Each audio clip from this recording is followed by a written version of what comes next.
Bonjour, je suis ravie de vous retrouver aujourd'hui à Lambersart, près de Lille. J'ai rendez-vous avec Anne-Laure qui a entièrement rénové l'espace cuisine de sa maison des années 1900, typique du Nord. Venez voir.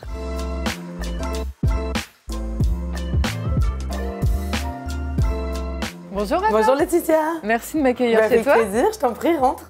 Tu habites ici depuis combien de temps? Ça fait un peu plus de 2 ans qu'on habite ici. Canon, vous avez fait des travaux?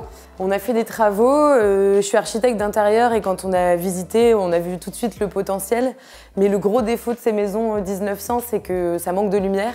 Donc on a dû retravailler un petit peu les espaces en prenant cette problématique en compte. Ça manque de lumière, mais ici ça se voit pas parce qu'il y a plein de notes colorées partout et puis c'est lumineux quand même. Comment t'as fait alors? Alors on a d'abord retravaillé l'espace entrée, c'était complètement fermé avant, il y avait juste une porte ici qui permettait d'accéder à la pièce principale. On a recréé un petit peu ce sas avec la baie vitrée, la porte vitrée.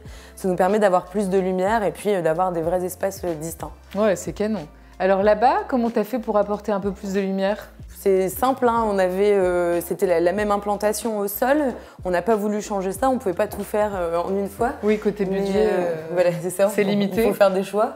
C'était fermé jusqu'ici au niveau du plafond, c'était très bas et on a tout cassé. Et puis on a créé cette grande verrière et la verrière au bout aussi. Et là tout de suite, ça a vraiment tout changé. Et donc ta cuisine, tu l'as choisie comment? Le sol a joué son rôle dans le choix de la couleur de la cuisine. Il est d'époque, années 1900? Ouais. On n'a pas fait tous les travaux qu'on souhaitait faire et changer le sol, c'était pas prévu maintenant. Il a une couleur particulière et en fait on s'est rendu compte qu'avec le vert de la cuisine, ça se mariait assez bien et ça accentuait un petit peu le côté vintage qu'on aime beaucoup. Sur l'implantation, c'est une cuisine en couloir, en long. On n'a pas beaucoup d'options. C'était assez évident que ça serait d'un côté et de l'autre. On voulait pas trop de meubles en hauteur pour pas justement alourdir l'espace. Et ce qu'on voulait surtout, c'était plus de plans de travail. Avant, il n'y en avait pas du tout. Et on cuisine beaucoup, donc c'était nécessaire et obligatoire d'en avoir. Tu as choisi un plan de travail effet noyer, c'est ça, en stratifié? Ouais. On a choisi du bois foncé, encore une fois, pour accentuer le côté un peu vintage. Carrément, vintage et en renforcé avec les petits poignées boutons en céramique, très sympa. Exactement. Et ensuite, on a des énormes casseroles, plutôt des choses assez volumineuses. Donc c'est pour ça qu'on a pris des grands tiroirs et à l'intérieur des tiroirs à l'anglaise pour mettre les couverts. C'est assez simple et fonctionnel et c'est ce qu'on voulait, c'est comme ça qu'on envisageait notre cuisine.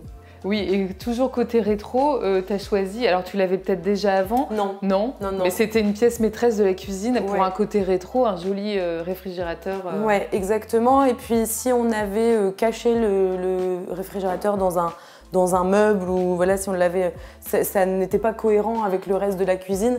On a juste ce côté-là qui est un petit peu plus haut. Et ça, je pense que c'est un peu l'astuce que je recommande aux gens. Moi, j'aime pas quand c'est d'électroménager, j'aime pas quand on voit trop de choses.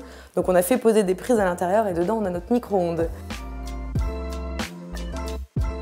Comment ça s'est passé le choix du cuisiniste? On a choisi notre cuisine chez Oscab. On s'était limité sur le budget parce qu'on a d'autres travaux à prévoir dans cette maison, donc il faut faire des sélections. Et notre choix s'est porté sur Oscab parce qu'on est tombé sur une conseillère qui était vraiment à l'écoute. Elle a vraiment compris ce qu'on recherchait, nos besoins, nos attentes. Et voilà, ça a été une question de feeling, quoi. Ça a marché tout de suite et on a travaillé avec eux sans hésiter. Et ça rentrait dans le budget, évidemment. Oui, bah ça c'était obligé, hein. C'était un peu notre impératif. Et d'ailleurs, ça aussi, ça a été respecté. Et je trouve que c'est quand même appréciable d'être accompagné jusqu'au bout. C'est ce qu'on a ressenti en tout cas avec eux. Aujourd'hui, comment vous vivez dans cette cuisine avec ton chéri? Eh bien, on y est beaucoup, tous ensemble d'ailleurs. C'est un espace dans lequel on n'était jamais avant.